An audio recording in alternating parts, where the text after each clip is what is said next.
been a while, and I'm going crazy looking for this book. Okay, I'd like to welcome everybody to the Town of Millbury, the Planning Board meeting for June 24th, 2019. With that, would everybody please rise? Allegiance to the flag of the United States of America and to the republic for which it stands, one nation, under God, indivisible, with liberty and justice for all. First order of business. Public hearing continued. Site plan review, 9 West Street. Got somebody here? Oh, Good evening. For the record, my name is Peter Barbarian, attorney with Fletcher Tilton, on behalf of the applicant. I was not at the last meeting. I understand that the project was described, and at that point in time, we had a number of outstanding items in regards to comments for the board. We have subsequently revised the plans, we think, to address all those, but for 4 items which we've been provided a copy of the draft decision. Those items are included as conditions of the draft decision, and we can live with those remaining comments. So we have added details in the nature of the sidewalk. We've changed around parking. We've talked to the building official and viewpoint of roughly 289 square feet of parking area remaining in the front setback, and that we sent a correspondence in based upon his correspondence that this board has that authority, and I believe that's incorporated into the decision as well. So again, just overview, it's a 12 apartment building, 24 parking spaces, fully compliant in the nature of all setbacks, height, everything else along those lines. So it's a special permit for the use in site plan approval, waivers from the viewpoint of the landscaped area within the parking lot, which is about 360 square feet. We're providing roughly 29% open space between the frontages along Cherry and West to make up for that 360 square feet or thereabouts. So the engineer can go through the exact changes on the plan, or we can answer any questions that you have. It appears to me that that house is, the unit is right on the sidewalk. It appears to me from that photo down below, the picture down below, that the, Yeah, that's just the artist's rendering of that. There is we are proposing a sidewalk of granite, concrete curbing along West Street, and as an existing sidewalk along Cherry Street as it is that's being upgraded. is a door to get into the building on the sidewalk? Is it, or is it set back? From West Street. The building is 25.6 feet or 0.8 feet from the just resting. There's a 25 foot. Okay, all right, so that's what's very confusing about that, the photo. The photo makes, I mean, the picture that's there makes it look like you're right on the sidewalk. You come out the door and you're on the It's a sidewalk. minimum of 25 feet back from both Back. West and Cherry Street. Okay, and is that going to be landscaped? Yes. There won't be any parking there? No, with the exception of 89 square feet, that is roughly 23 feet back from West Street. Everything is more than 25 feet back. And no parking? Correct. in front It's of all the- landscape. That's what you're saying, yeah. Okay. But they might be on the street. Okay. Right. Go ahead. Well, actually, a lot of people, we discussed this, people had comments, so whatever your changes are, why don't you just highlight those so that everybody can kind of get a feel for what actually changed? Basically, most of the change is just adding landscaping plans different than arborvitae's around the 2 streets. Okay. Doing handicap access to both Cherry and West Street. Oh, yeah, okay. Moving the dumpster pad in an area which is very accessible to the dump truck. Crosswalk. The crosswalk on both Cherry and West Street, and basically that's all. And the lighting, we did screen the lighting from the neighbor. Shield the lighting so it doesn't shine on the neighbor. I also included a condition of approval to get at the police chief's comment about snow storage within 10 feet of the roadway. So they can't put snow in that area, and also the maximum height of a snow bank will be 6 feet. And where will your snow storage be? We have the small area inside. 25 foot, except the 10 feet down will be snow storage. Along West Street and Cherry Street, around that corner? Yes, That's a 25-foot buffer, you said? yes, yes. That's 25 feet from the sidewalk to the building. That's what you're going to use for snow storage? Yes. Except the first 10 feet. Yes. Which Okay. means you're gonna have visibility going around the corner of the street. That's our concern. When that Maybe melts, that's not the trees area. okay, when that melts down, is that going to go into the basement with water and There is no down? basement. There is no basement.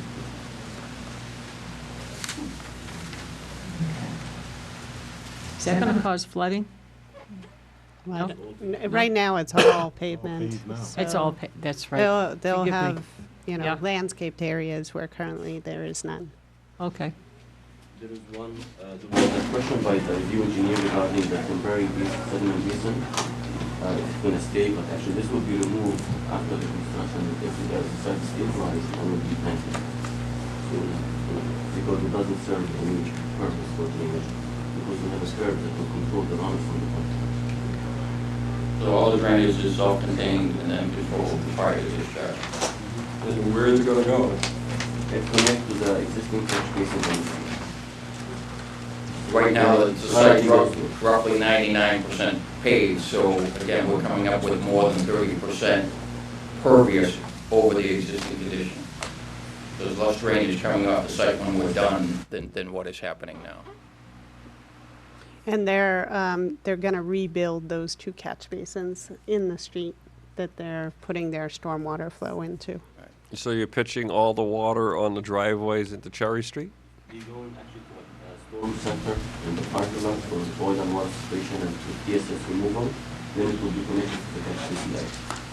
So it's not gonna be directly to the street. And what about the entrance to Cherry Street? How's that gonna be pitched? We're catching most of the area from here, but that entrance, the whole parking lot is currently going to Cherry Street. So right now we're catching almost 85% or 90% of the whole area from the center of our catch basin. And instead of currently going to the street. And what's the pitch of the driveway? It's like 1 to 2%.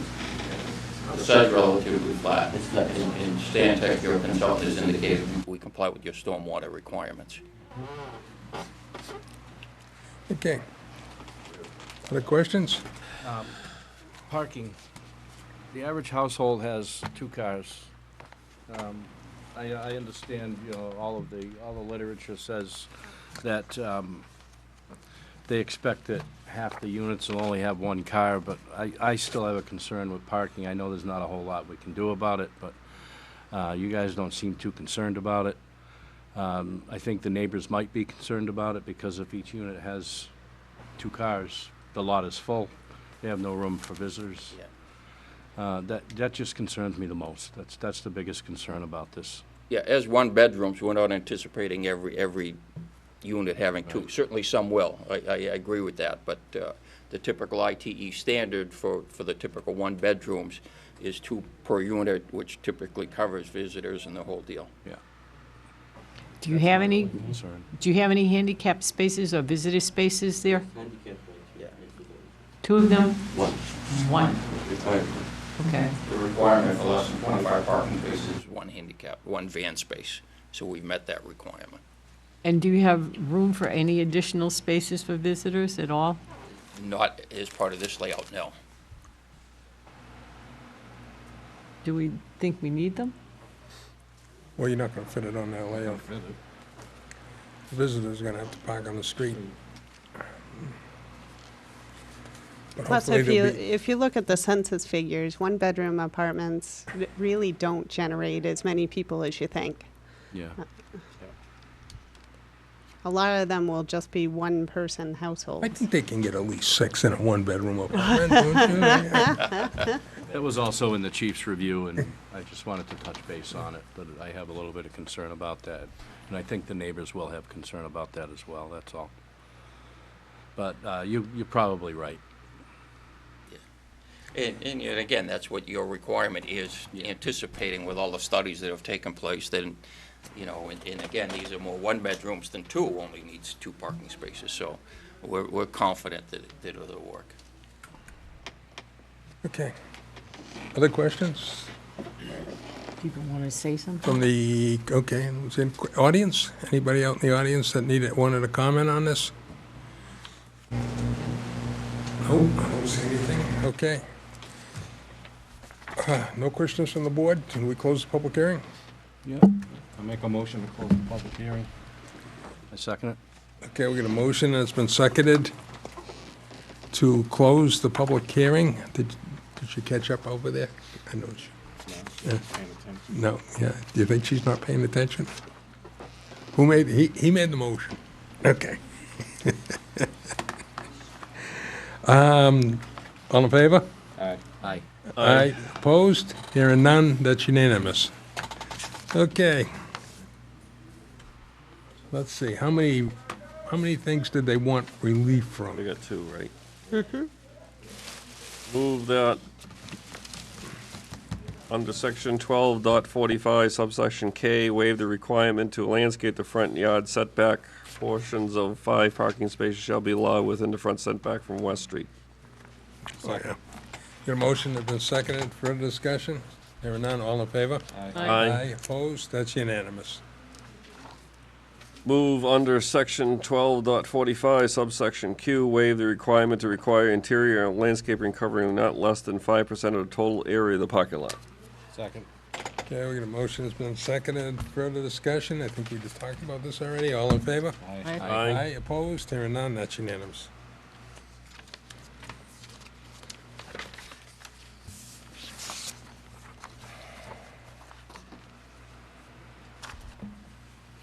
You can just read it, and then he can, and then he can say, that's what I meant to say, and then, Okay. Motion, Matt wants to make the motion to issue the notice of decision for multifamily special permit and stormwater management permit, subject to conditions A through Yes. T. T? I don't have a T.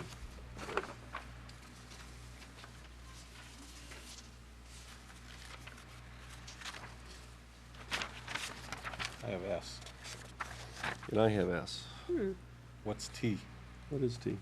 Let's see. That's the same as my S. I wonder if I updated it and didn't send you a revision? Mine is T. okay, we'll go Just through tell us T. what T is. Now, T Is is the same as her each condition S. of this decision. Well, F to T is quite a few other ones. You want to go through every one? I think they're probably the standard ones that we have in every one. Yeah. I doubt How about this? anything's Is alarming. the O the additional one? Oh. I added a letter O saying on-site snow storage shall only be allowed within designated areas no closer than 10 feet from Cherry Street, and piles shall not exceed 6 feet in height. Additional snow shall be hauled off-site and properly disposed of within 48 hours at the conclusion of the storm event. That was the whole I motion also move through A through T. then? Second. Okay, we got a motion. It's been seconded. Further discussion? Hearing none. All in favor? Aye. Aye. Aye. Opposed? Hearing none. That's unanimous. Good luck, gentlemen.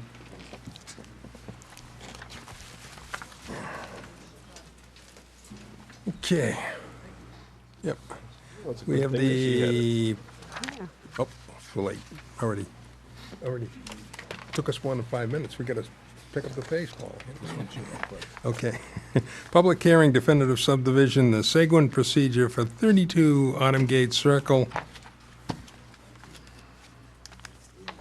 You do not look like Jennifer. Much better. Much better. Mr. Chair, members of the board, George Currizzi, I'm representing Autumn Gates. I'm also here on behalf. Yeah, you gotta go up there, sorry. Good evening, George Currizzi, attorney, West Boylston, Massachusetts. I'm representing Autumn Gates and the Bordeaux tonight in a application for a definitive subdivision approval under the Seguin procedure. The Bordeaux, many years ago, had obtained a variance from the ZBA here in town with a plan of dividing their property and using their land because their property directly abuts the approved subdivision. That original plan fell through back over 10 years ago, 12, 15 years ago, and because the original developer went bankrupt prior to Can I the... just interrupt Yep.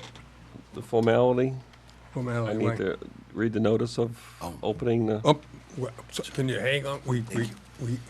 It's hard to believe we made a mistake, but we're supposed to read the public hearing notice.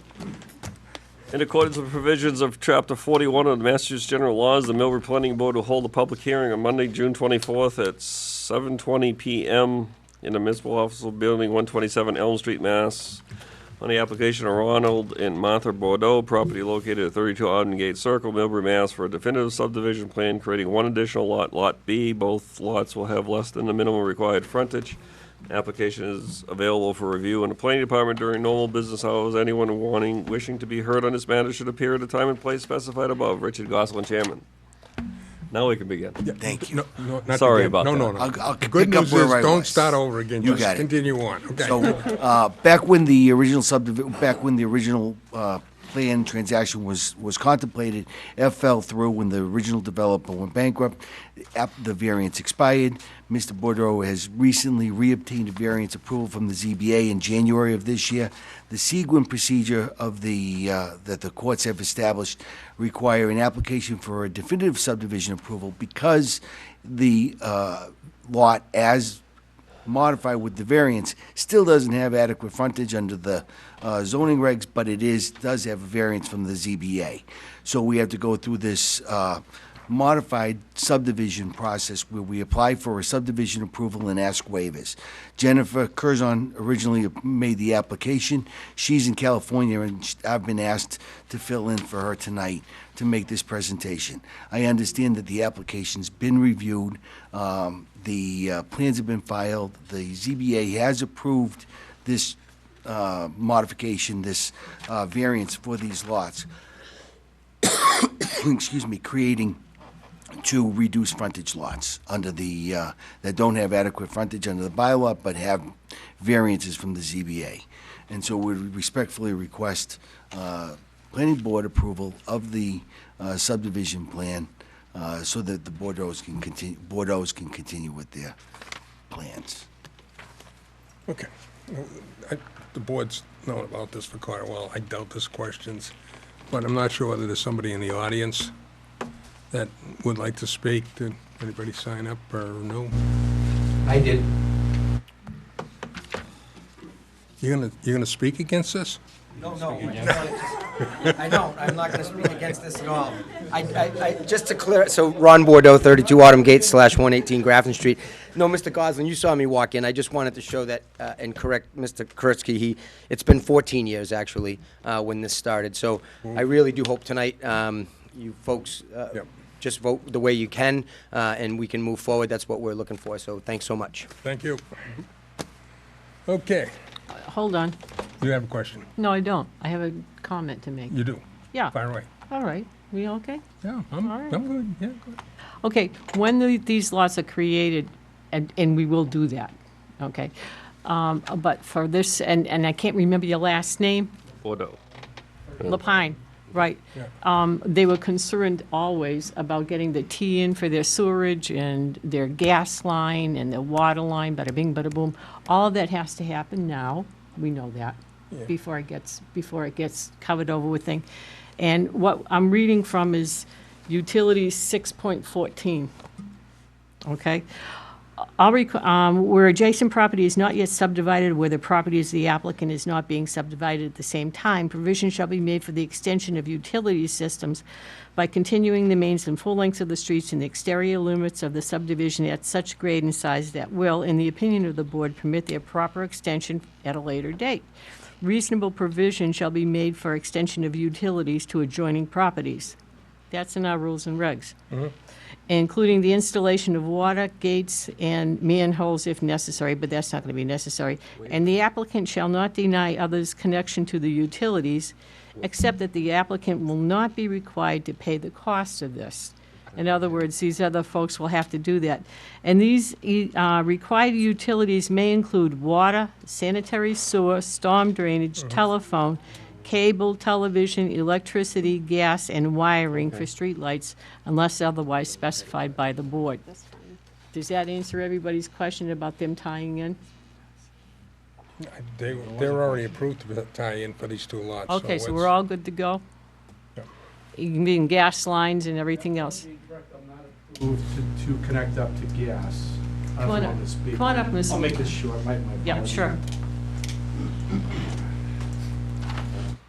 Bruce Lapine, 34 Autumn Gates, also 120 Grafton Street.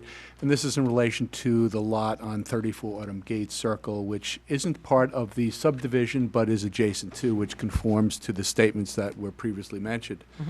That being said, I have connections to the sewer.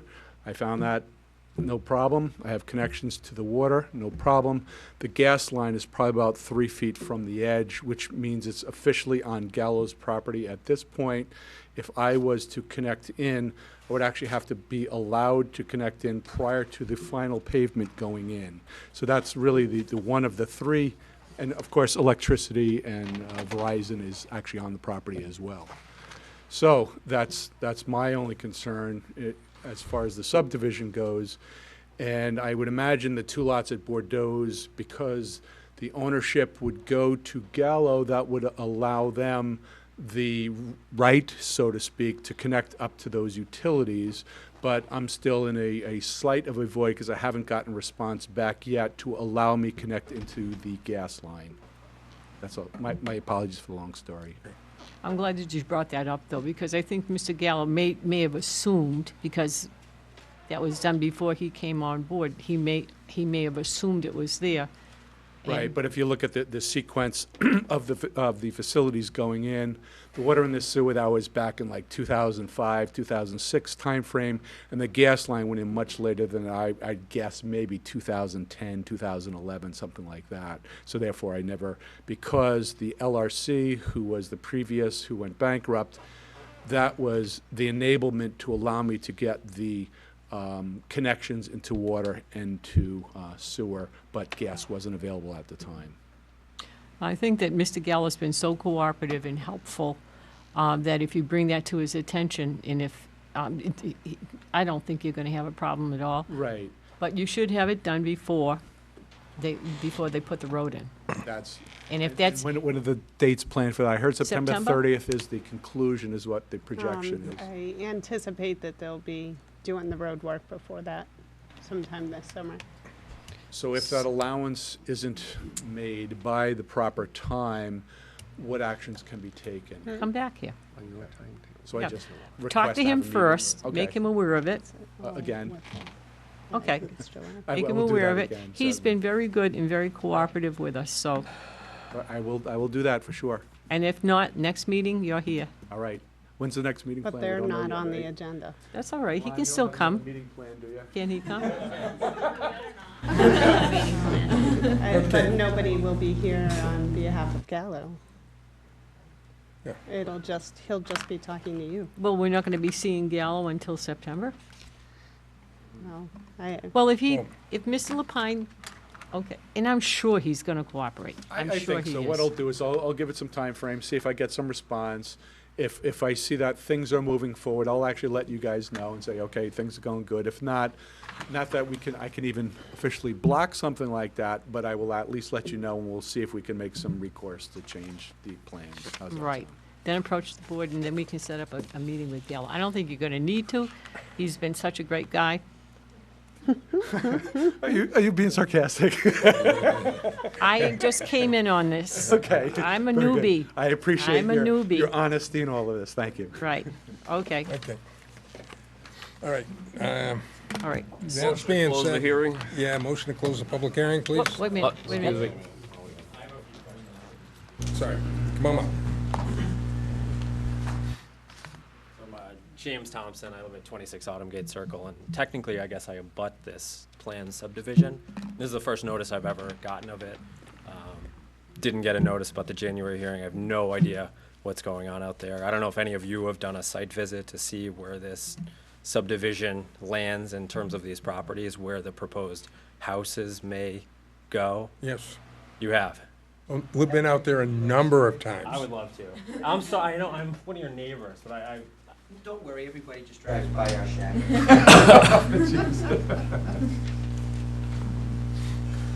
It's not 40 houses. Do you understand that? 27. Yeah, 47. it's two houses. Yes. And a very small acreage. It's not a lot of land for two houses. Yeah. This house is coming down, it's gonna be moved back there. Right. Can I borrow, so, the proposal is to, so this is actually, he lives at 28 Autumn Gate Circle, and he didn't have notice of this either, no. So if you see our properties, this house is gonna land just about in our backyard, the second house, after they slot the second one just about in his back window. So there are gonna be two houses dropped directly behind our properties on a very small acreage. And I guess it's gonna land in your backyard too, technically. Yeah, actually, the way. It's adjacent to it, actually, not exactly. So when this is approved, out of everyone's back window will now be two more homes? That's the plan? We can't hear you. I said, how is it different than the peninsula that Gallo built, where there's houses looking at the neighbors? George, you don't have a full scale. I left that here. I do. So when I bought my home, this subdivision was not approved. It was not, it fell through 14 years ago, Well, how many years ago? 2 years ago. 2 years ago, okay, we've been Just looking this about. 40 years. Just recently before you purchased. Was it in the registry of deeds? I don't think this was, when we did our due diligence in terms of buying this house, we didn't expect a home to be directly out of our back windows. Yeah, me too. And not to mention that a lot of that land is fill, and it's not necessarily formidable fill. It's a boulder field, and it's loose sediment that's thrown on it. I can tell you from experience, when water runs off of the adjacent properties, it erodes all of the loose sediment and takes it down to the boulders, so you end up with these massive craters. So I don't know about these two houses, what their yards will look like, but I can tell you after enough time, that hill is probably gonna slough off. You're gonna be left with these like chasms in these boulders, and it's gonna start sloughing off into the woods. So I don't know if an environmental impact report has been done. I don't know that anyone has really done enough due diligence. I appreciate what they've gone through for 14 years. But I think Gallo is trying to shove this through, and I understand you haven't had a lot of experience with him, but that's why everyone is laughing when you say he's been upfront and honest, because he has been atrocious to the homeowners in this development from the get-go. And generally around this time, when one of these meetings is planned, he'll come out and do one thing or another. He'll throw a few trees in. He'll, extend the sidewalk another 20 feet.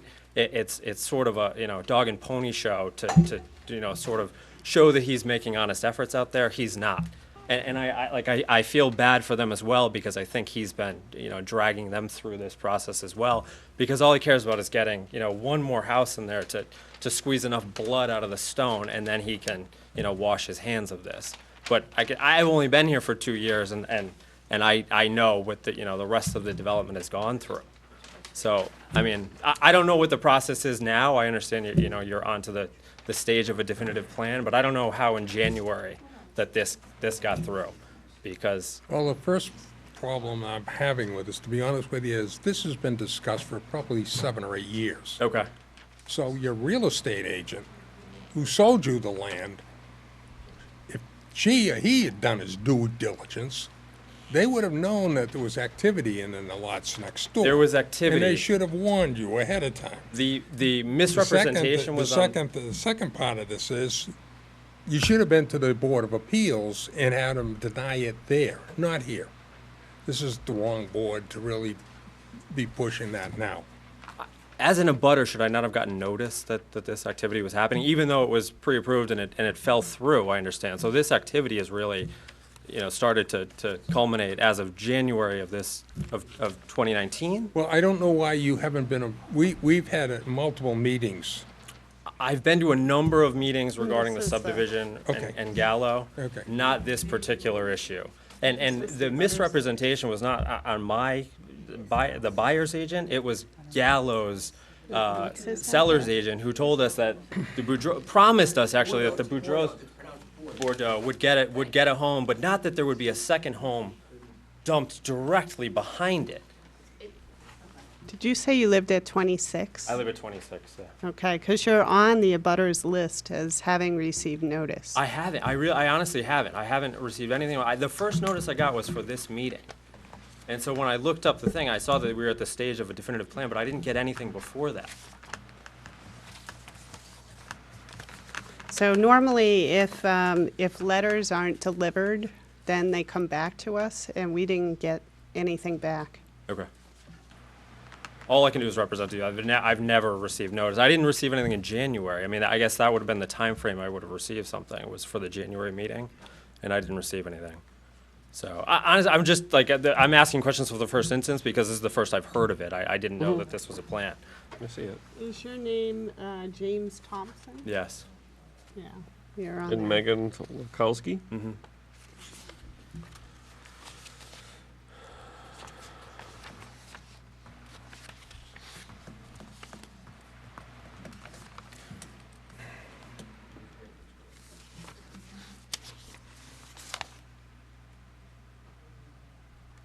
Now, do we have the receipts?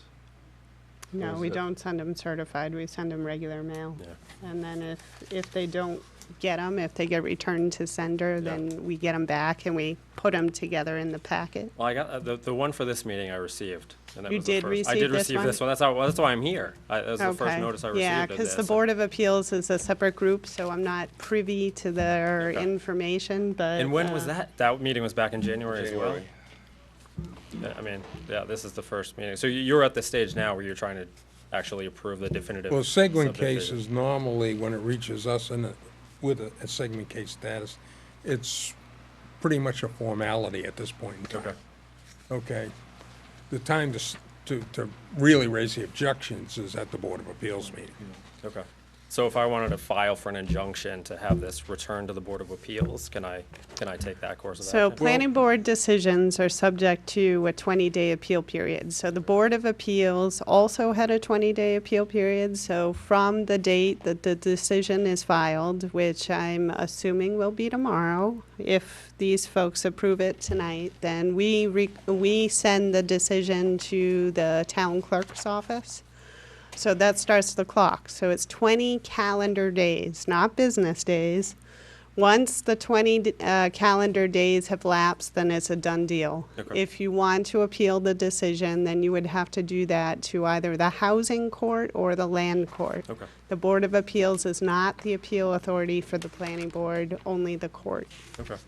I mean, that's my only question, because I understand, I mean, you're at this stage you're at, but this is the Actually, first time. the Board of Appeals had a 21-day waiting period, too, for you to appeal their decision. Right. And But I would have had to have had notice to. I know, but I'm just saying, Right. that's, all of these supposedly safety features are built into the system. Right. Well, I got this notice, And and it didn't- now here we yeah. are, so Okay. You know what it's cheaper to do? move. No, we don't. Because we handle the notifications, so we don't. Along your property line, put a row of abrevieties. And They grow 30 and 40 feet tall very, very quickly, very, very quickly. And it's not that expensive, you know? Just put a row of abrevieties, and you'll never see them. Last year I buy my house, they didn't told me they put 200 back. And we they told me put 200 back, not gonna buy the house. I just spent $500,000 and they have two houses back. Sir, not to interrupt you, could you just state your name and address, please, Yeah. for the record? Yeah, sorry, you got, it's formality. My name is Chi Nguyen. I live on 28 Autumn Gate. Last year, when I buy the house from Gallo, they didn't told me they put two houses in the back of my yard, you know. But every week, he told me that I'm not gonna buy the house. I go somewhere else, you know. Now it pisses me off.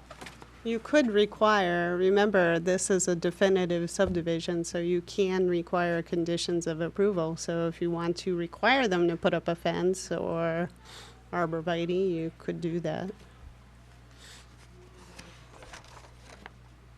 Never done it before, but, you know, that seems to be a reasonable thing. When you have You land. guys are, one is on either side of this?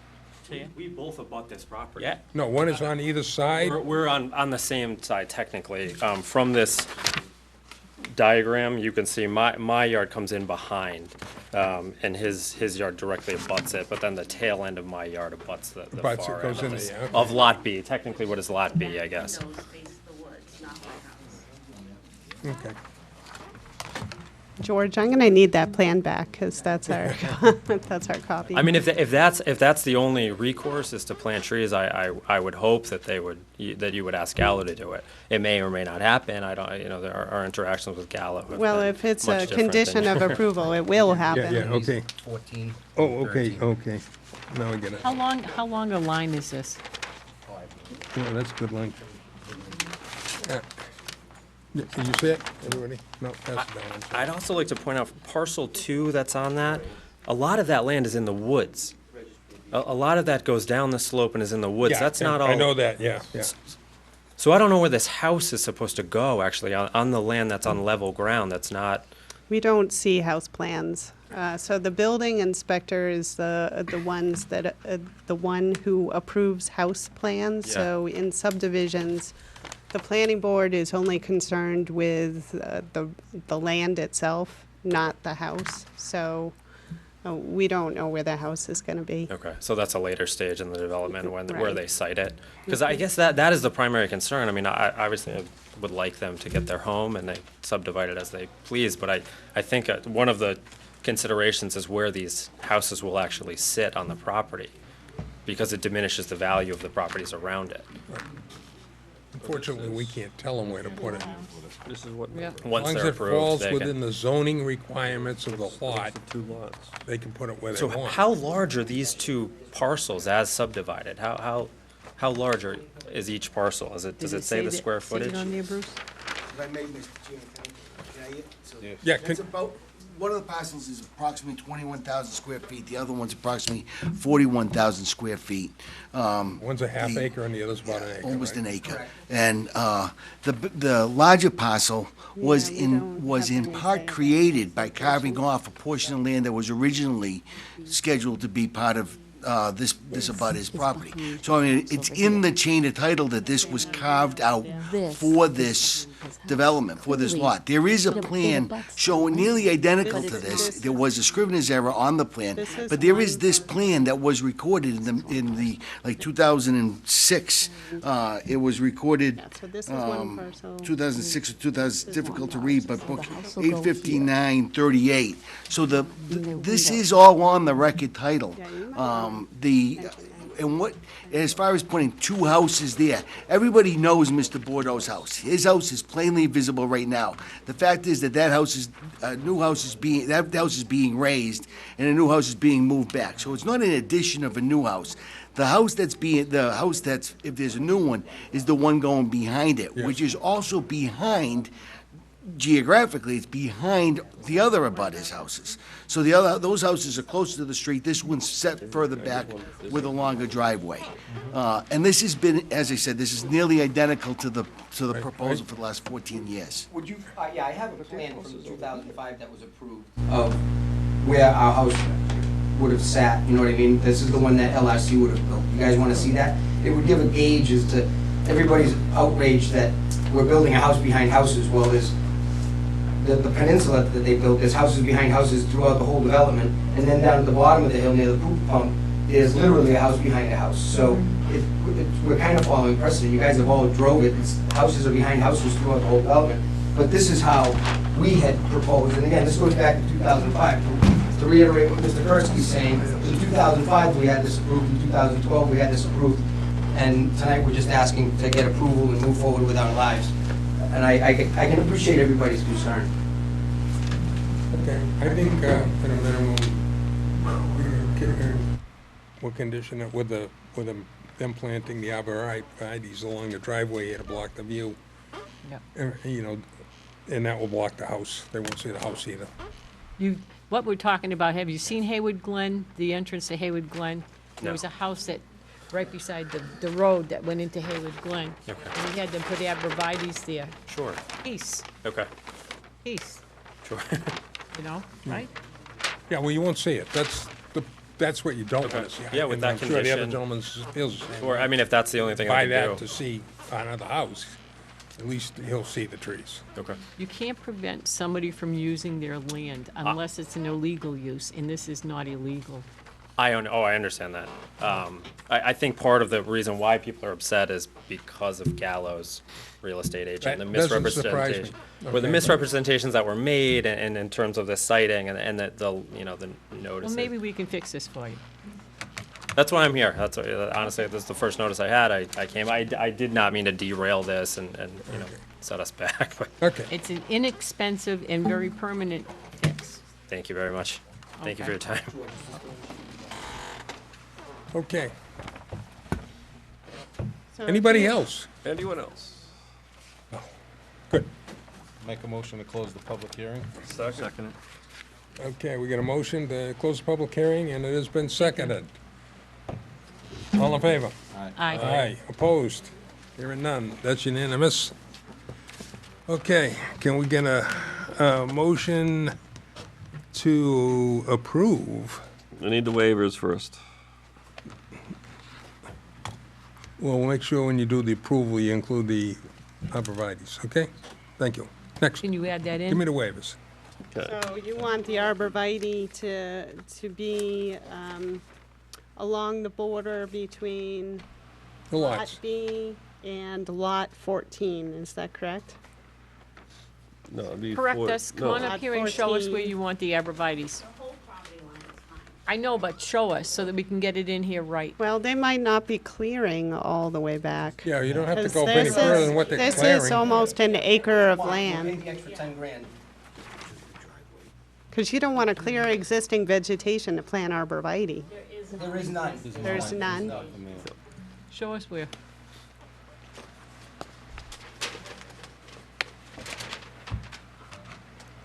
Okay, well, we're discussing that. You can read the waivers so we can move Move to on. waive the frontage requirements for 32 Autumn Gate Circle, Lot A, assesses map 48, parcel 16, which has 146.7 feet of frontage, waiver of 3.3 feet of frontage. That's all. Second. Got a motion's been seconded. All in favor? Aye. Opposed? Hearing none, that's unanimous. Second Move to one. waive the frontage requirements for Lot B, assesses map 48, parcels 88 and 89, which has 35.3 feet of frontage, waiver of 114.7 feet of frontage. Second. Okay, we get a motion that's been seconded. Any further discussion? Hearing none, all in favor? Aye. Aye. Opposed? Hearing none, that's unanimous. Move the requirements of a definitive plan under section 5.3 of the Town of Millbury subdivision rules and regulations. Submitted plan should only meet the application requirements for an A&R plan, section 4. Second. Are we approving the plan as this without, No, this is an, this, you're just approving the decision. Then you have to wait until the 20-day appeal period passes, and then you approve the plan. So, but I didn't hear any of what George said, so you say you're that gonna again, have please, to. for everybody You're gonna else? have So to I say had, it I so had I can read indicated it. that it would be along, plant arborvitae's on Lot B as the driveway for Lot B borders Lot 14. But I think they want it all the way along the property line. But if it goes into the, okay. Well, can I say? yeah, clarification. I please. think really truly what I would think would be logical is the driveway line, not so much so, because the house is kind of to the kitty corner, they wouldn't see anything, but as you go to the backyard, or what would ultimately be that front yard, and then hit the back corner of that lot, I think that's what they mean more than, that would give them more blockage. Doing the whole driveway, we will, I mean, we'll do anything, but I think like 3/4 of the way down, maybe, you know what I mean, and then the way the land goes, you can see on that plan, just, Intention is to block the view. sure, of the lot the- number 2, not Of the B house, the new house yeah. from the abutters. Right, not from Lot A, but from Lot B. Yeah, I agree, that's right, so that would be down there. Lot B, along the property line between Lot B and Lot 14. Okay. And it should be, Yeah, Can- lot can we 14 word this doesn't go that it all the will- way in the back. Lot 14 doesn't go all the way to the back of the And No, property. but just so you that- wanna that's the only also property line we include care about, Lot right? 13R, Oh, 13R also? that's what you're saying, right? Yeah, I think that's your 13R is property. his. You better come up and make sure we do this right. So yes, it does drop off pretty steeply, but yes, this is mine. Do you have a wooded area in the back here? Partially, part of this is actually, the way it is now, it's a Not anymore. so part of this parcel. His house. so we'll go from the street to the top of this slope. Yeah. Very, very slow change. We're all the way in the Stop at the Needs top. to put arbor in. There was, this probably, but there, the house only included cut on the mosquito plant, lot 14, that leads to the proposed subdivision. So the rural structure is not. All right. So what have we done? So the condition is to plant arborvitae on the border between Lot B and Lot 14 and Lot 13R. Okay. Move as written, I said, I should say. Yeah. Good job. Second? Second. Okay, we got a motion, it's been seconded. Any further discussion? Hearing none, all in favor? Aye. Aye. Aye. Opposed? It's unanimous. Okay? Thank you very much. Yep. Thanks for coming. Take a deep No, we breath. need the, Yeah, I'm gonna need to Next, update this. okay. Maybe you guys can hang out for 5 minutes. we have a, Yeah. everybody okay? Take care. Motion to approve the What's that? subdivision plan? No, do we- no, you have to wait until the We have to 20-day wait. appeal period's Okay, over. gotta wait for that, all right. All right. Public hearing. New one. It's public hearing. Multifamily permit, 57 Martin Street. In accordance with the provisions of Chapter 48 of the Massachusetts General Laws, the Millbury Planning Board will hold a public hearing on Monday, June 24th, 2019, at 7:25 PM in the Municipal Office Building, 127 Elm Street, Millbury, Mass. In the application of Pearson Development Corporation property located at 57 Martin Street, Millbury, Mass. For a special permit for a multifamily use under Article 1, Section 14.1, subsection A, in site plan review under Article 1, Section 12.4 of the Millbury zoning bylaws. Applicant proposes to construct a new duplex. Application is available for review in the Millbury Planning Department during normal business hours. Anyone wishing to be heard in this matter should appear at the time and place specified above. Richard Gosselin, Chairman. Okay. Somebody here to speak? Yes. Hi, I'm Benjamin Pearson, the applicant for 57 Martin Street, the proposed duplex. I also have Robert Murphy here to represent me on my behalf.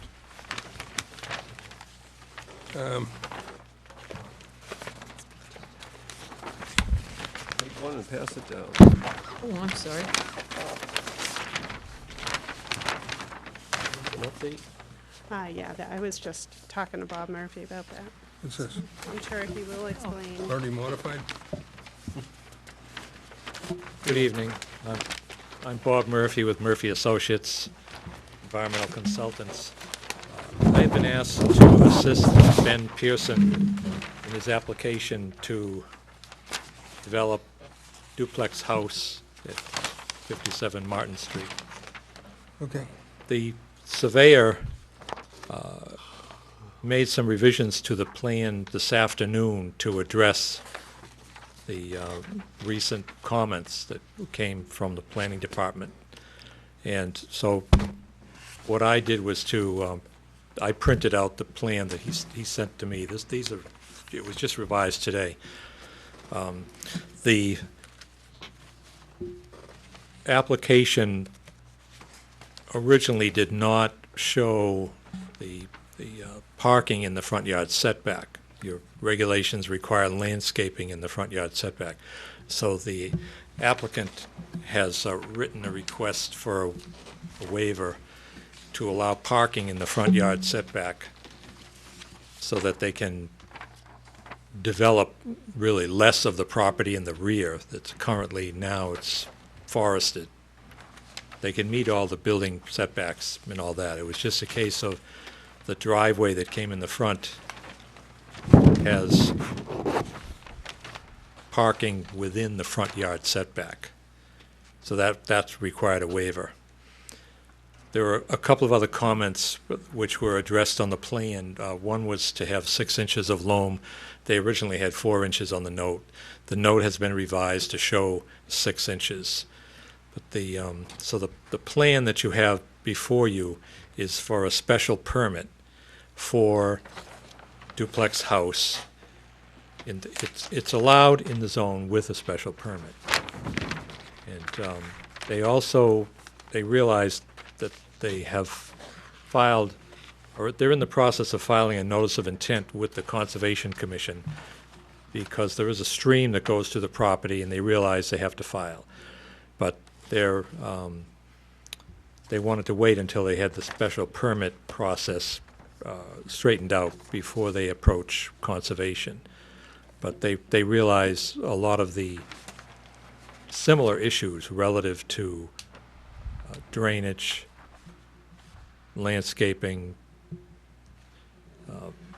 location of the house within the buffer zone. Those issues will also be addressed with the Conservation Commission as well. Basically, with that, I'll give it back to the board, and myself and Ben can answer any questions you might have. Well, judging by the plan here, that the entire house is going to be within the 100-foot setback of the wetland. I believe so, yes.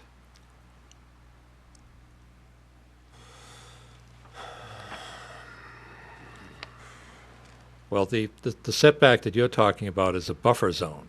Well, I realize that, and it's not a resource area, it's a buffer zone. What they did was to locate the house 40, 50 feet away from the wetlands. One thing I would like to stress that we will be bringing up before the Conservation Commission is that there's no border and vegetated wetlands on this property. This is a stream. It's more of a channel that was caused by, previous development above the road. It's not like a stream that's running through a swamp or a border and vegetated wetland. It's a stream that's been created by the roadway, the power lines, all the clearing of the power lines and developed houses, subdivisions up above the site are all draining into this property through a catch basin and a street drain. There's no stormwater management facilities at any of these units above the property. They're just using this property as a place to get rid of their drainage. So when you say we're within 100 feet of a wetlands, this is a man-made wetland as a result of prior development. It's not a natural, doesn't have a water table within 5 feet of the surface. It's a gully that's been carved through the property.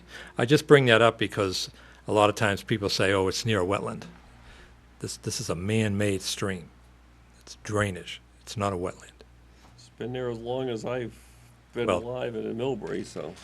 I agree with you, but if you go down and take a look at it, I have. there's boulders, 200-pound boulders that are being moved around by drainage.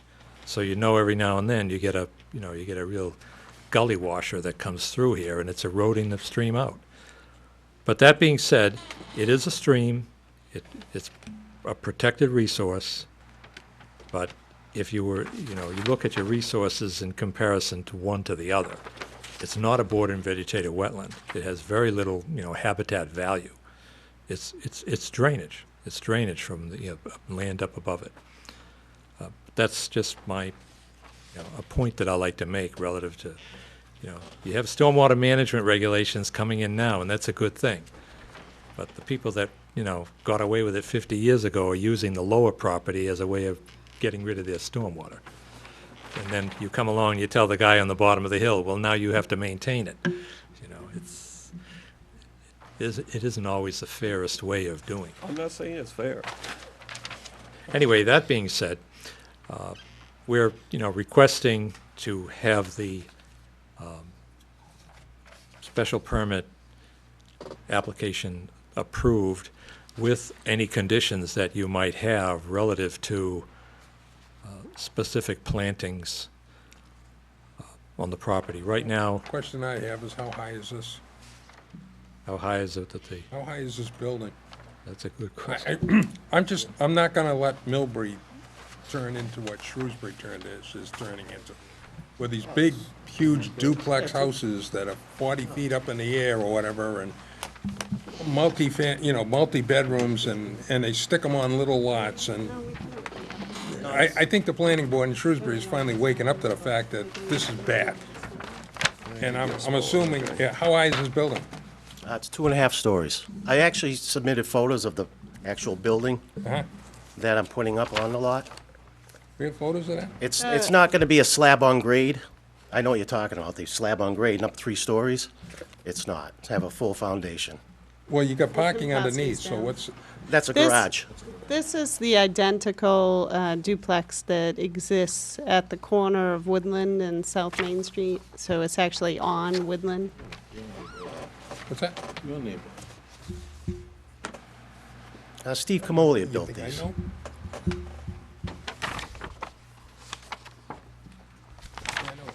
This is the one that's right on the street. So that would be the exact building I would be One of these building. places? So your half story is the attic space, right? Son, we can look at these. What's that? Same thing, only, same thing. See? Yeah. If you hand those down so that Mr. Bruce can take a look at I them? live next to them, I know it. Okay. You sure you wanna take a look again? Ah. Through the chair, it does not state what the actual height is on the plan. Okay. Not that I can find.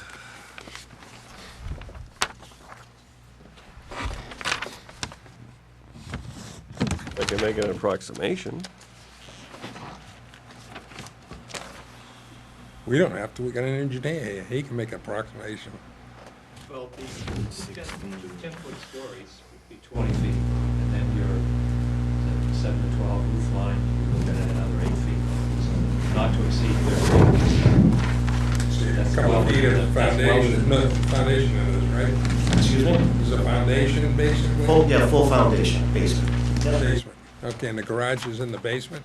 No, the garage is in the front of the building. Like you can see it in the picture. Oh, okay. So, first floor, There's basement around the building, and the garage is on a slab. on a slab, Okay. yep.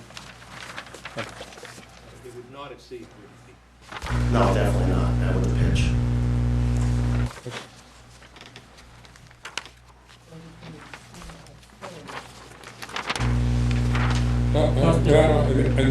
We're gonna give you a chance to ask all the questions you want, but you gotta come up to the mic like everybody before you had to, so.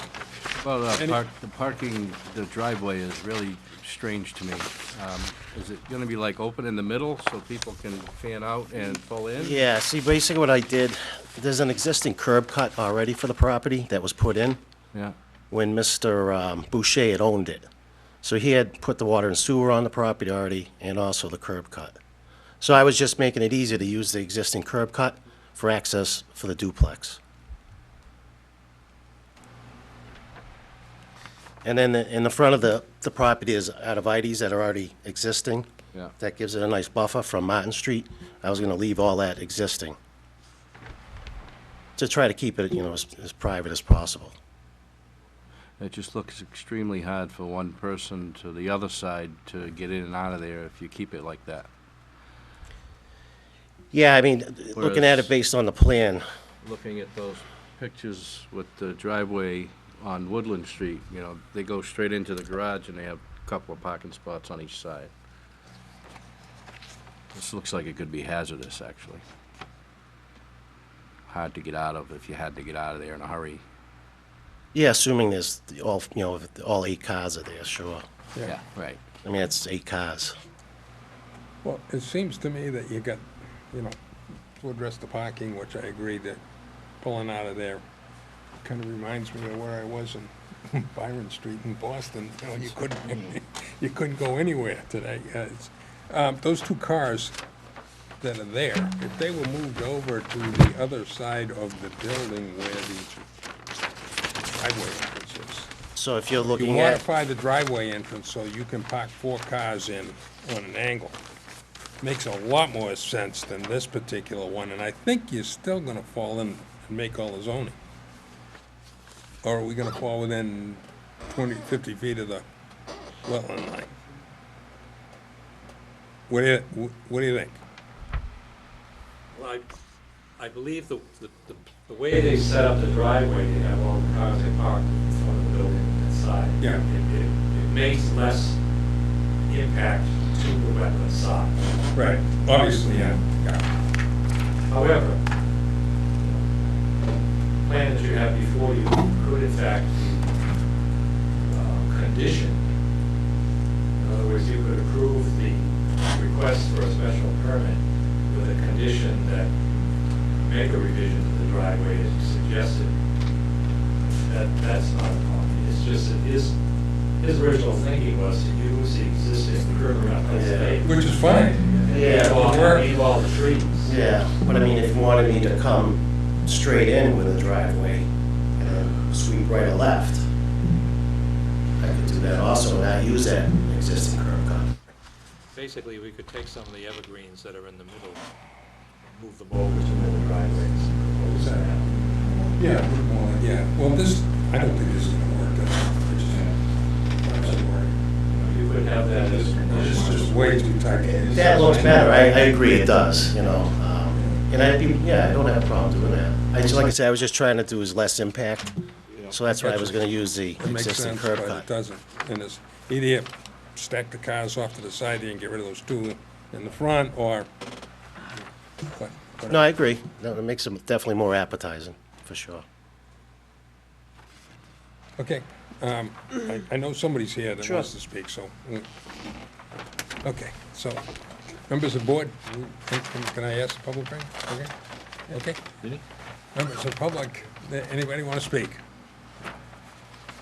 You gotta state your name and your address. Tomasz Brzygut, 55 Martin Street.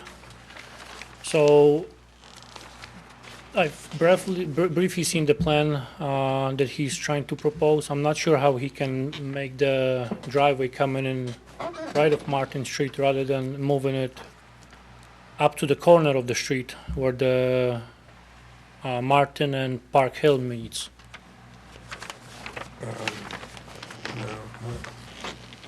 I'm not sure what you mean, I'll be honest with you. So the driveway right now, it's right on the turn coming down from Park Hill. Turn? That's where the driveway is. If you're asking him to No.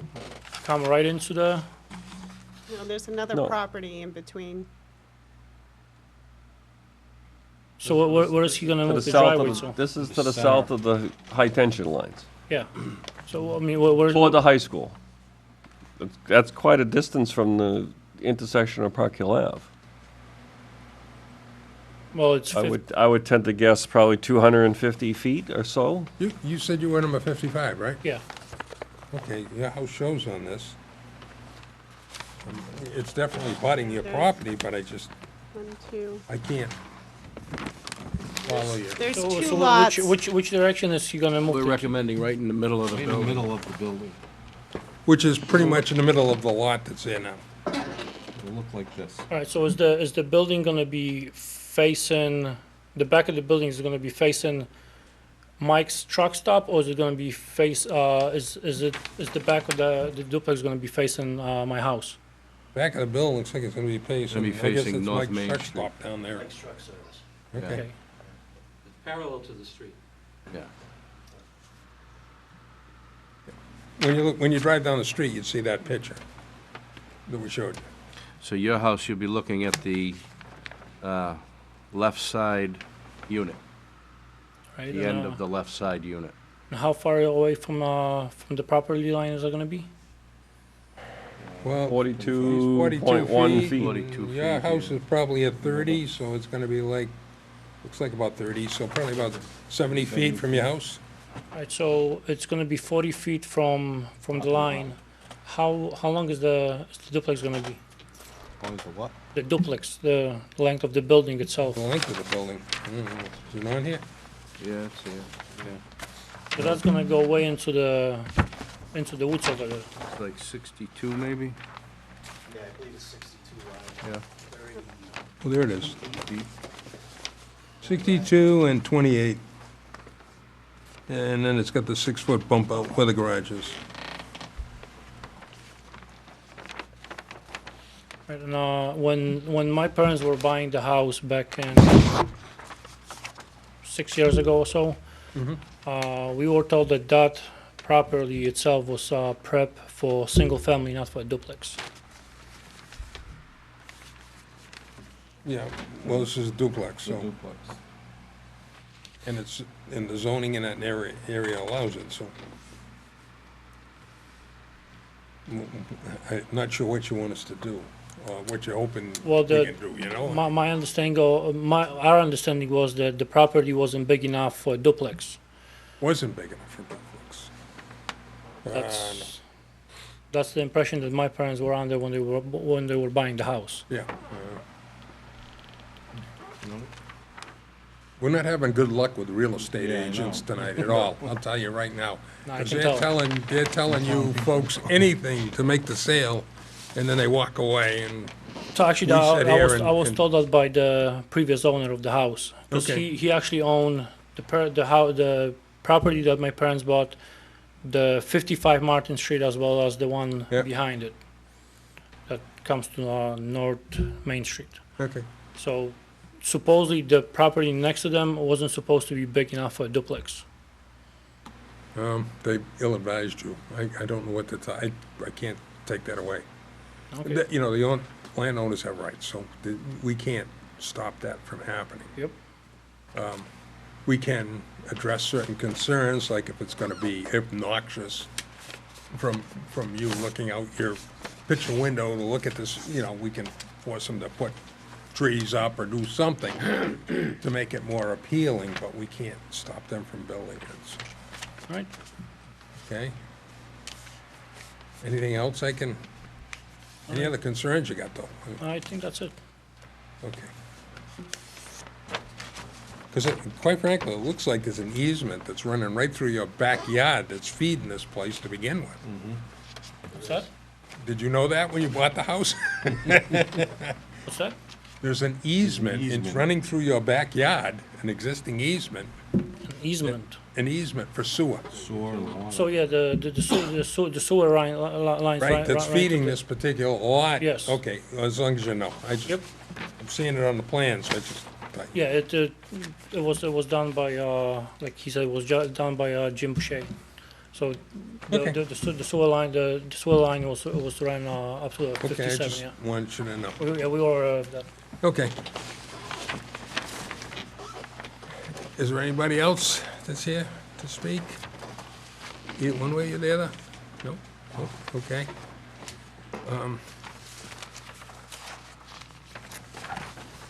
Well, I'm not against this, but I don't like to approve it without that.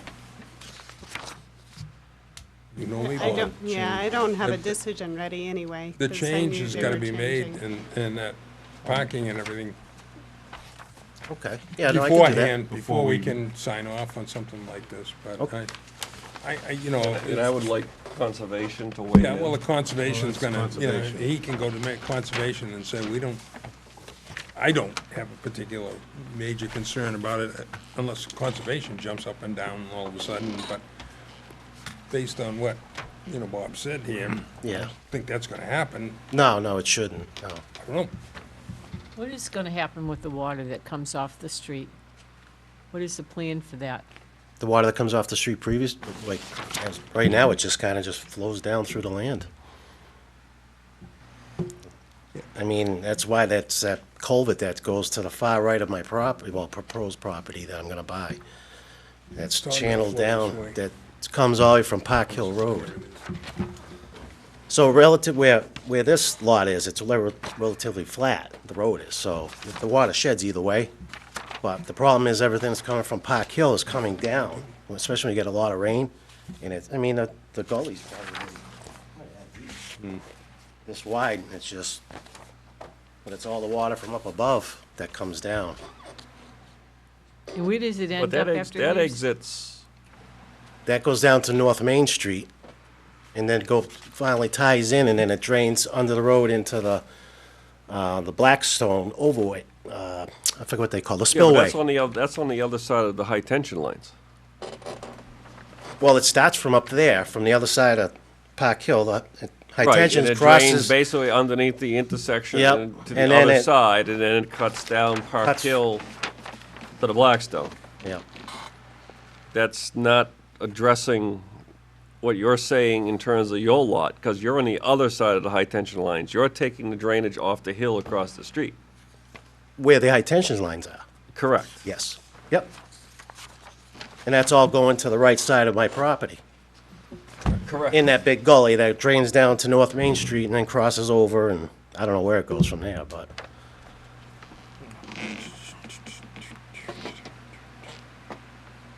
Do you have any plans of moving that or changing it or No. dealing with it or anything? You're just gonna let it be? Let it be. I'm far enough away from it. It's been there all these years. Okay. No, why would I mess with it? Because I don't know. I don't know. it would probably cause me more headaches than it would be worth. Just a quick question on this too. These are gonna be sold as like condos, right? They're not gonna Yes, be yeah. like- Or whatever. Okay. Hence my concern about the utility easement running through the backyard. Yes. You should create an easement for that, because we got two different owners for this. If there was one owner for this entire lot, you wouldn't need it. But where you got two different owners, you really should have an easement document for the utilities that are running through that yard. Because Okay. they're gonna have a shared interest in that easement area, Yeah, that's no something. matter what. So I would put that on the plan too, just. So proposed? Well- I mean, I'm just a little bit confused. I know what you're saying but the way the condominium works, the whole property is as one. You know what I mean? So that the easement feeds the whole thing. It's not like a zero lot line where you actually can sell, 3,000 square feet of the land with half the building. You can't, it's all one. So I would But you're gonna would make have it- to put that in the condo docs, that there's a utility easement for both Okay. units. As long Yeah. as it's covered somewhere. Yeah. That makes sense, because when you get two different owners, you gotta do something. Yeah, I'd have to put that in the Because condo docs. Other than that, attorneys Probably just have a be field day. Attorney. advantage to do that anyway. Yeah, yep. That will be a home association. Be a home association. Right, and if you put it in the documents about that they share that, yeah. That will address the easement, it will address everything, really. Yeah, I would have to do that, Conservation. yeah. Okay. All right. Any other questions? Can we, At this point, we would like to request a continuation of this public hearing so that we can revise the plan with the requested changes mainly to the driveway and also more clarification on the wetland issues because we'll be filing a notice of intent pretty quickly at the same time that we're revising this plan. So we'd like to be able to certainly give you some information from the Conservation Commission during the next hearing. well, if you address our concerns here and the conservation doesn't have any concerns, I don't think you're gonna have any other problems, but. July 15th at 7:30. Can I be able to put on that agenda? Okay, great. Make a motion to continue the hearing to July 15th at 7:30 PM. Second. Okay, we got a motion. and it's Thank been you so much. Just All to in give you favor? the heads up, there's 4 public hearings that night. You're the 4th after Clearview, so don't really expect to be on at 7:30. Okay. All right, thank you. Okay, we got a motion, it's been seconded, all in favor? Aye. Opposed, hearing none, that's unanimous. Next, everybody good? Yep. Keep going, good. Discussions of modifications of 239 Riverland Street, mid-stage storage.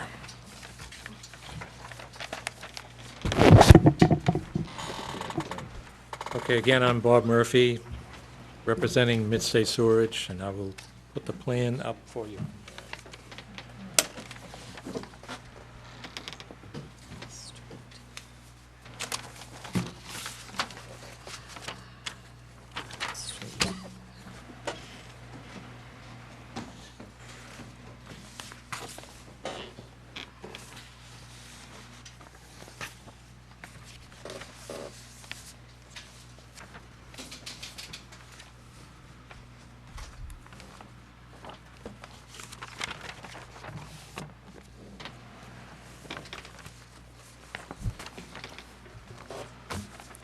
The reason we're here tonight is in order to request some minor modifications to an existing approved plan at 239 Riverland Street. A few weeks ago, I submitted 239 or 237? 237 is the owner's address. Okay. 239 is the property to the right of 237. It gets confusing, so that's not a, I understand that. Again, what we submitted a plan to the board approximately 5 weeks ago showing some modifications that were proposed and a couple that had been constructed partially. And I met with Laurie Connors, and she advised me highly to come back with a revised plan showing the requested modifications that we could discuss and determine what would be considered minor and what could be approved as minor. Basically, right now, the building is constructed. It's up. It's pretty well completed. There was initially an approval to use this building as a residence within an industrial zone. We went to the Zoning Board of Appeals, and they approved it as such. However, due to the excessive cost of construction requirements, when you have a residence in a building like this, you have to have fire suppression systems in the entire building, and that just proved to be too expensive. So the applicant, the owner, has chosen not to use this building as a residence. So that's a modification to the approved plan.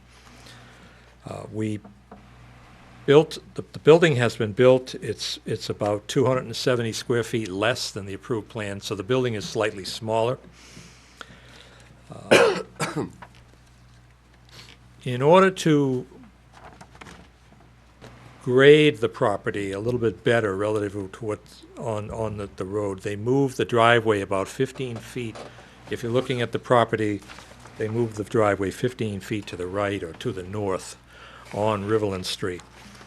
And in order to create a screen similar to what you were talking about on the Gallo property, in order to create a screen to the house across the street, they planted arborvitaes along the entire frontage, which would, in a few years' time, would allow the whole front of this building to be pretty much screened from the residential area across the street. There was a couple of questions relative to the material to be used. So on the plan, I talked about processed gravel, rough grade. the rough grade was really to explain that the site had not been final graded. It's really just it's a rough grade. It's not a proposed rough grade for the material. It was just to show that at this time, the grading that's there is a rough grade. All of the catch basins, storm scepters, manholes, drainage requirements, all the structures are in place, but the rims are still a few inches above, again, the rough grade. The reason for that is that the applicant wishes to, rather than use a hot paved surface, they're requesting a waiver to use the recycled pavement. Basically, you see the grindings where you can recycle it and compact it, compress it on the processed gravel. And it allows some infiltration through the pavement, but it also packs down after, even a few months of use. It packs down to a fairly stable surface. It's 3 to 4 inches deep. And again, this is a fairly recent practice, but it's turning out to be very good relative to infiltration of water from parked areas. The site is not to be developed as a commercial site. It's a private garage. It's within an industrial zone, but what the applicant is using the building for is a private garage to store he has antique trucks and cars, things like that. And so that lends us to ask to forego granite curbing and or concrete curbing in the parking areas, and all the paved areas are to be lined with granite riprap, which is a stones that are roughly the same height as curbing, 6 inches, they're 6 to 8 inches. But it's a stone riprap edging, much like the new edging that you see when you enter the town hall. You come up the town hall driveway.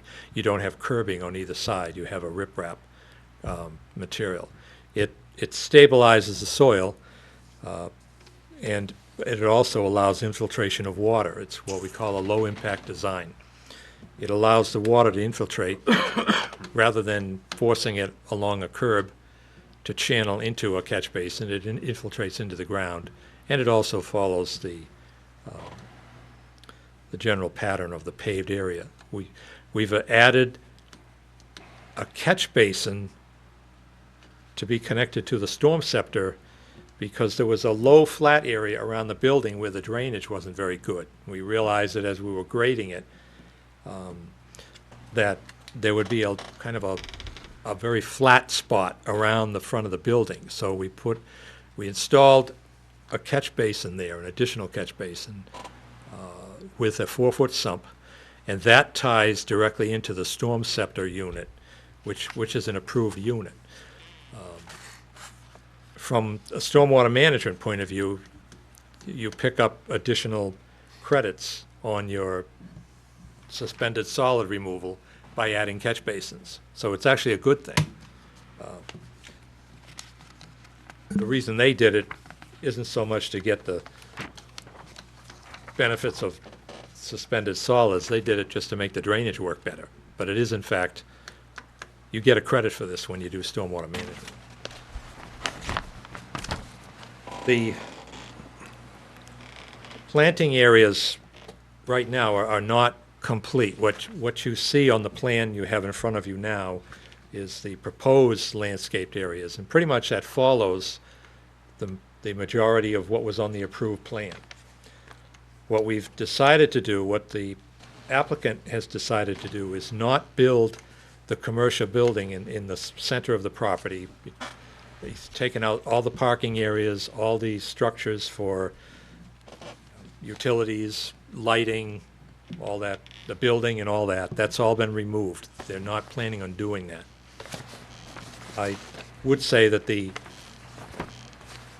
the detention basin and the drainage structures for that area are already in place. They're already there. They were built prior, and they're currently working to drain that whole area.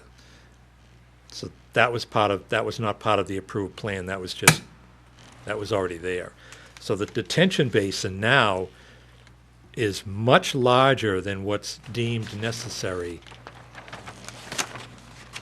for the use that they propose. But the intention is to leave the basin the way it is. It was already shown in the previous calculations that it was substantial and it worked fine. All of the drainage from this site, the proposed building site, runs through the storm scepter unit and into that existing detention basin. That's built, it's been reviewed by the folks from Stantec. There's a culvert running beneath the driveway, that's installed, that's in place, that was reviewed. That's been reviewed by Conservation as well. That's been in place for about a year. We show rather than go out in the back where there's a lot of trees, heavy vegetation, and do the replication there, we're going to do the replication in the front, in an area where originally we proposed to have a driveway. We were going to have a second driveway coming in from Riverland Street. That had an additional drainage basin, drainage structures. That's all been taken out. So we have a low depressed area right in the middle of that driveway that we can utilize that to do the wetland replication. And this has been copied over to the Conservation Commission as well. Let them know what we had in mind. When we did the application, all the information that was submitted to you was also submitted to Conservation. I think I've pretty well captured most of the comments that were involved here. One point that I would make is that I did get a request from Stantec, your engineers, on Friday, so I really didn't have time to go over all the requirements that they were asking for, but if I might add that if you take a developed site and you take away approximately 60% of that development and you don't change the drainage system, the chances are that 40% of an impervious area is going to give you a lot less drainage than 100%. So Stantec is asking me to redo all the hydraulic calculations to show them that this is going to work, when it doesn't take a rocket scientist to figure out if it's 40% of something else, you're going to have less drainage. But, they put it in the report, we can provide them with that information. It just, I was going to make a comment to you as to whether or not your consultant really needed that information, because I'm just going to take all the numbers I have and divide them by 40%, and that's the information that's going to go to them. And it's unnecessary time on my part and unnecessary cost to my client, because it's really obvious. We've taken away a large parking area, a building. We've added a catch basin. We've installed all the drainage requirements for this property. We've installed more, actually. And, to get a report from Stantec telling me to redo the hydraulic calculations so they can understand it, we can do it. It's kind of a waste of time and money. They also added some requirements to the hydrology study that weren't in the original study that we did, which would mean that we pretty much have to redo the entire hydraulic analysis to meet a requirement for something that's 40% of what was the original requirement. So it just, I'm just adding that as a side note to let you know that I've worked with Ty and Bond, I work with Don Graves, I work with, a lot of other engineers in Worcester and around, SEA, Cullinan, they never treated a project like this. They were very forthright, got along with them fine. This seems to be a little over the top.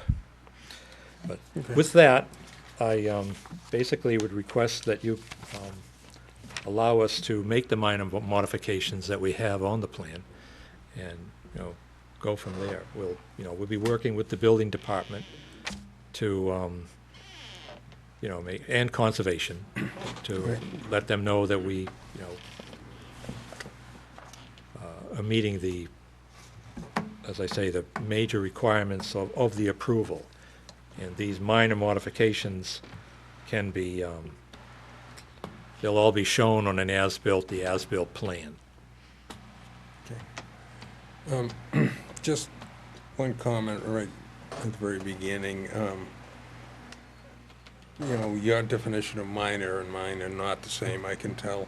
So if, going forward, if you come in for another project or something, when you go from 2 buildings to 1 building, that's major.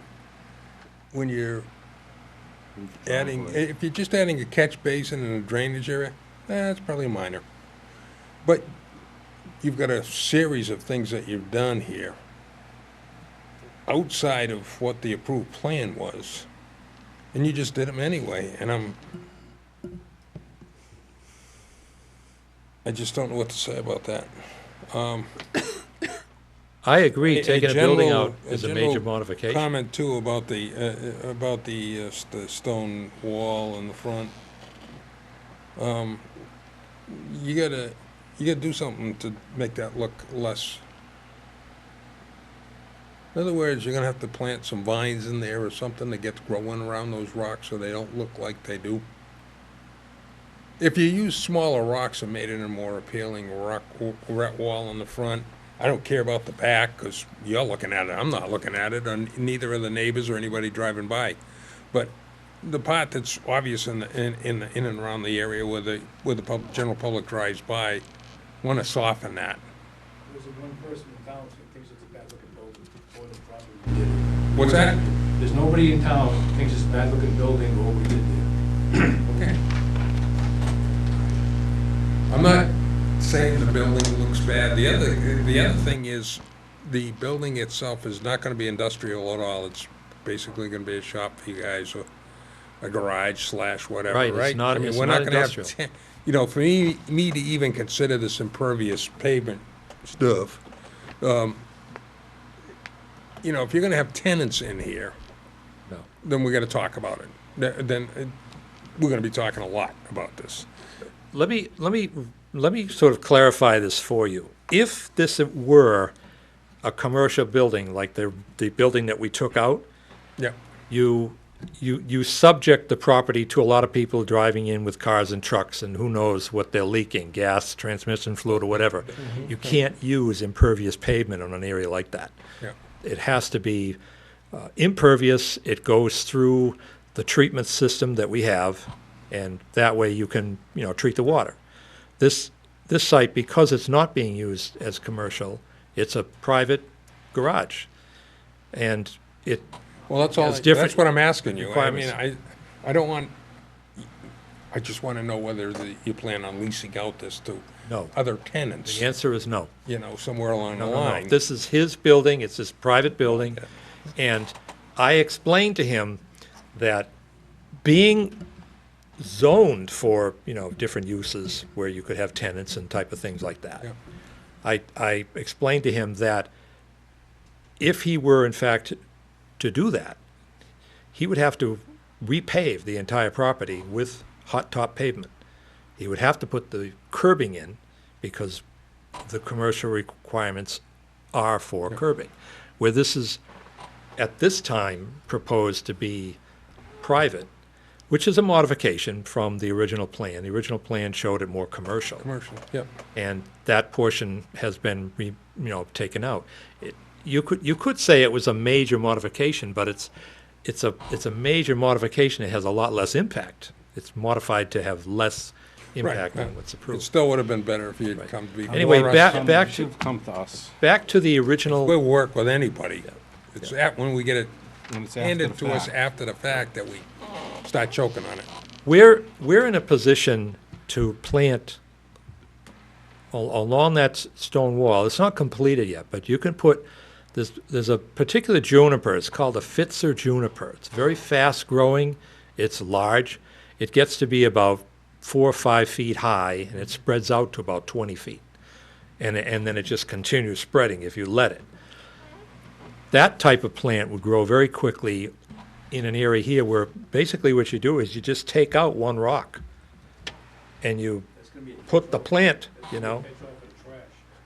Yeah, but the idea is, well, they do catch trash too, but the idea is it would soften the wall significantly, and it wouldn't be a difficult thing to do. I've been involved in projects before where you initially go in, you build a stone wall, it looks like hell for a couple of years, but plants are going to grow on their own anyway. You're not mowing it. If you look at some of the other walls up and down the street, they have trees growing in them now. So there will be vegetation coming in. It's just, it would be a lot faster if we put in, like I say, these Pfister junipers initially, and then you allow the native trees, you know, a lot of the red maples, pine trees, things like that, they're going to grow up in this wall. But we can soften it pretty quickly by doing, like I say, Pfister junipers. That would be a good thing to do. Yeah. Sorry. And they do extremely well in this kind of a wall. They grow very well. They're a tough plant. Can you explain to me how the catch basins will work with a non-impervious Well, surface? with a non-impervious, if it were completely non-impervious, you know, you get your runoff. If you have gravel, you'll get runoff, and the catch basin will have to be cleaned more often. It is a deep sump catch basin, and it has a storm scepter. The whole purpose of the storm scepter is to catch road sand and gravel. That's what it's there for. It's not meant to clean water. It picks up the dirt, suspended solids, and it has to be maintained. It has to be cleaned out. That's what it's for. So on the what we call the recycled pavement, recycled asphalt, you drive on it on a hot day like today with a heavy truck, it compresses it down, so your runoff curve number is approximately 85, which means that basically 85% of your runoff is passing over this. 15% gets, you know, incorporated into the ground. That's the whole idea of it. The University of New Hampshire is doing a lot of studies on developing this because they found, you know, even at the university, it makes for a great parking lot to have, you know, infiltration.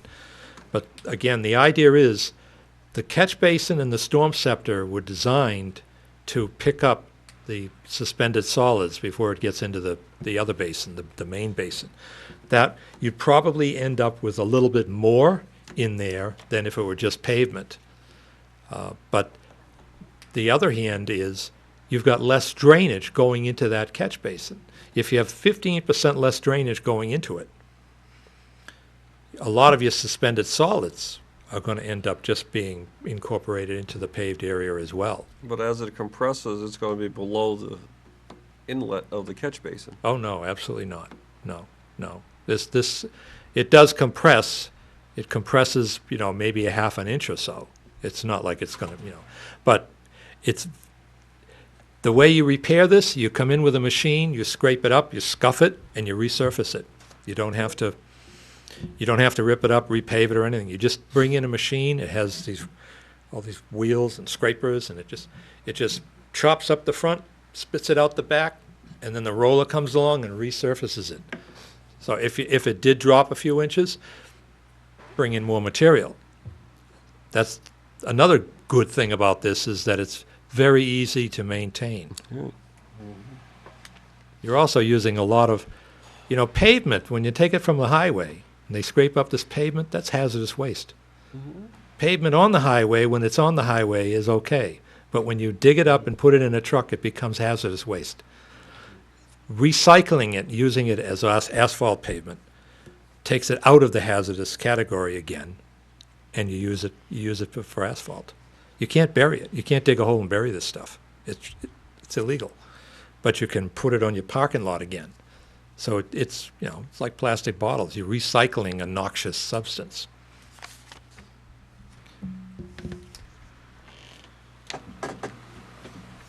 Questions? I just have a comment. I think the building looks great. I have no problem with the building at all. My only problem is the fact that you guys kind of just did what you wanted to do without coming before us. But I mean, that's my problem. Other than that, I think the building looks great. Well, moving the driveway, changing, when you first started the project, you know, you just kind of skipped over us a couple times when you should have come before us and told us what you were gonna do, that's all. That's my only concern. I mean, obviously, it's gonna work, because... Yeah, but we're not a board of no. Right. But we gotta know about it. There's a difference. You know. But I think the building itself looks really nice. I think you did a really nice job on the building. And bushes where the rocks are in front of the arborvitae's. All the trash is gonna be collected into the bushes. Do you have another suggestion to soften it up a little bit? Stuff is gonna start growing up through them rocks by nature, by itself anyway.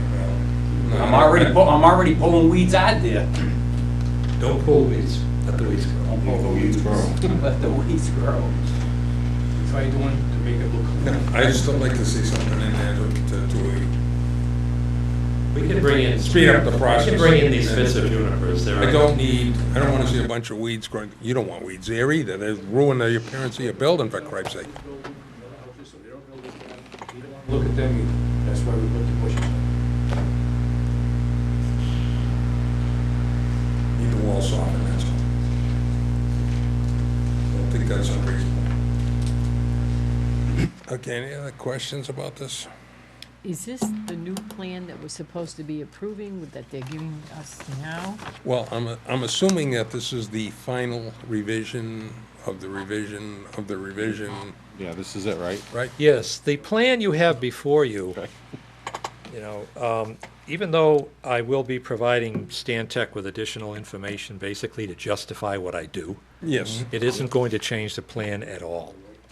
So there are a couple of areas that you could clarify. For instance, along the right-hand side, I show a wall with a side slope. It's a concrete block wall. That is not there now. That is a proposed alteration. The one on the right-hand side. Yeah, if you drive in the driveway along the right-hand side of the building, there's a concrete block wall. That basically stabilizes the slope. You know, we had shown a steep slope there on the original plan, but the idea here is where it's such a dry gravel. That's not over 4 feet, right? No, it's only like, the block is 3 feet high at the tallest. It's basically... I don't have a problem with it. It's on their property. They can do what they want. And we're We've got showing some landscaping trees there, planned it's not to done yet. block That it. whole, So, no, that's fine with me. yeah, not to interrupt, but that whole side will be landscaped where that wall is shown. Yep. That's a see that. proposed thing.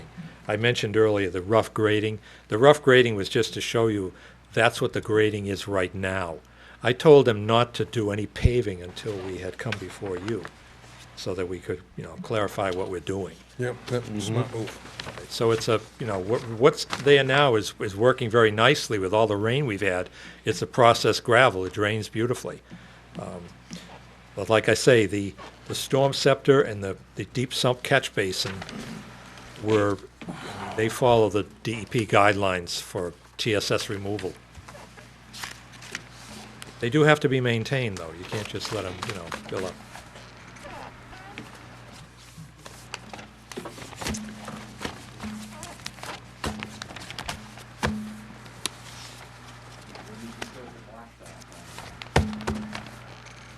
Yeah, there are areas around the catch basins themselves where we're paving. We're using hot top asphalt around, where you first come in the driveway, you come into the front door of the building, that whole area is hot top pavement. And there's a circumference around the catch basin.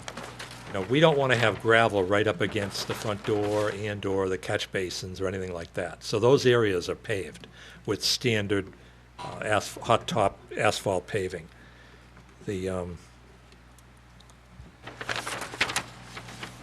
the areas away from the driveway, the less traveled areas are recycled pavement. And as a note, on the original approved plan, behind the building and to the right of the building was approved as gravel. So, we're actually paving that with this wrap, as they call it.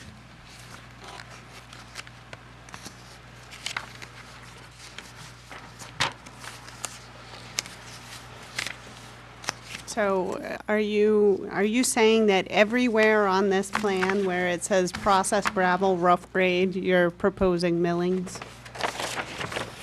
Everywhere? Yes, I believe on the plan it shows where we have pavement, asphalt pavement. It does. Yeah, those areas are to be paved, and the other areas right up to the crossing of the wetland crossing, those areas would be recycled pavement. Again, after a couple of years, this stuff looks like regular pavement. It packs down, it gets hot, it compresses. You wouldn't know the difference, but it does infiltrate water. It has, just to give you numbers, pavement is 0.98 runoff, whereas this wrap pavement is 0.85. So you've got approximately 13 to 15%. So on the right-hand side, you say porous pavement, no curbing. Are you proposing millings there? Because it doesn't say processed gravel, it says porous pavement. So what Yeah, are the you porous proposing pavement there? is the process, well, that's the wrap. The Millings, right? millings, it's the same thing. Okay. The wall on the right-hand side is going to act like curbing. It's 3 feet high, so that'll be acting like a curbing. The area in the back, all the other. There is a point I need to make here. We will be putting curbing on the driveway entrance where you come in from the street. You have a curve, and it comes to where it meets the throat. And on one side, it's going to meet the wall, on the left side, it's going to meet where the arborvitaes are. That's going to be concrete curbing. I believe it's on the plan. If it's not, it should be. But those areas will be curbed. Can you modify the plan to show Yeah, that? can you give us a plan that shows all these changes and? The plan that you have in front of you talks about all the shows all the Doesn't changes show I've all the stuff discussed you're talking tonight. about, so we just need a plan with everything on it. Yep. That's it. And don't you typically want granite at the roundings? Or are you okay with this concrete curb? Well, this is a private, it's not industrial, it's not a normally, you're right, we do, but hey, if they want to bring their payloaders in and rip it up, that's their problem. It's, the curbing that you do put in, it's got to be the Mass Highway standard curbing. Right. Well, he had said that he wants to do concrete. Oh, concrete? Oh, concrete's better. Yep. But I didn't want to create a misunderstanding here that we didn't want to do any curbing at all. It's beneficial to have curbing on the entrances and on the curves and the roadway. Those areas would have concrete curbing. And the thing is, I still have to address the Stantec comments. So, as I said, that I don't think they're very No, but you need extensive. you need to address them. Right. Because they asked for them. So you need to address them, and we just want everything on the plan. And the Want curbing final would be added to the Curbing. plan Everything, at that time. everything. Yep. That would be good. So, we can put him on July 15th as well. It's not a public lucky. hearing, so I don't need a specific time, but we can accommodate him then.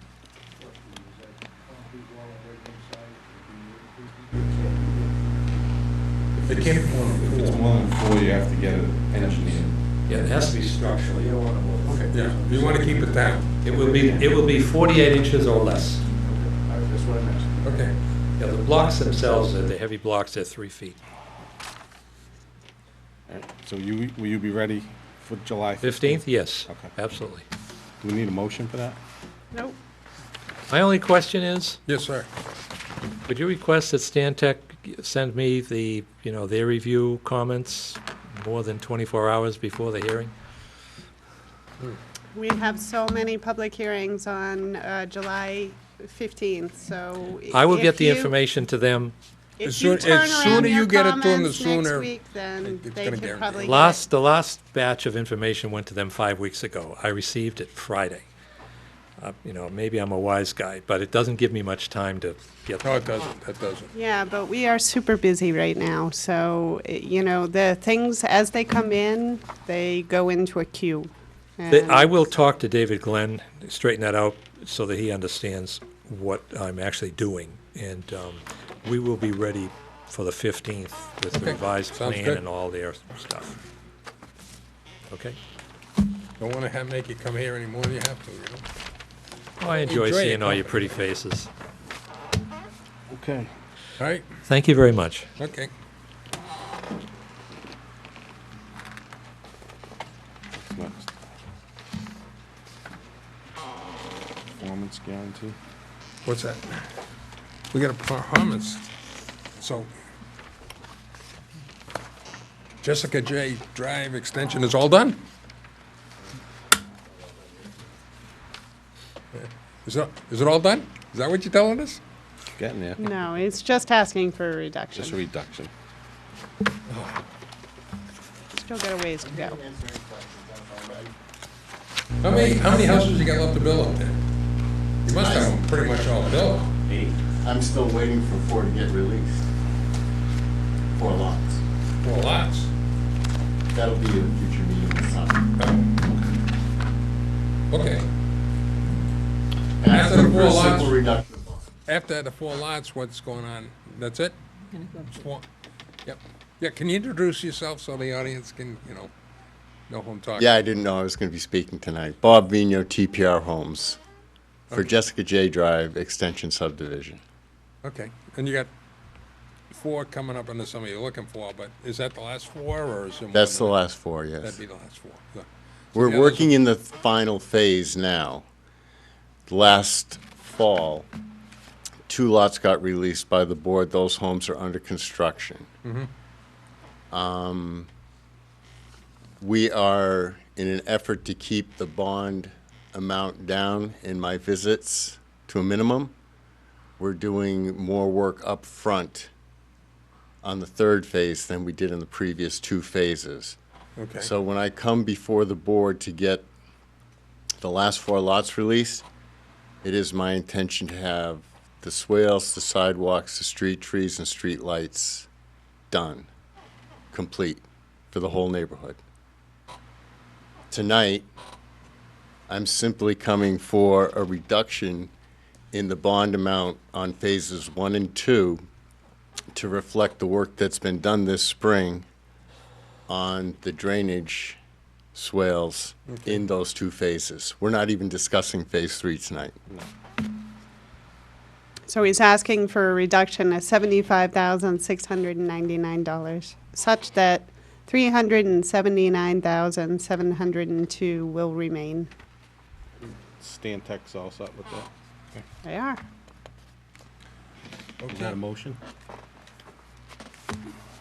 Matt, making a So motion. move to release the bond in an amount of Say whatever Laurie said, yeah. $75,699, Leaving.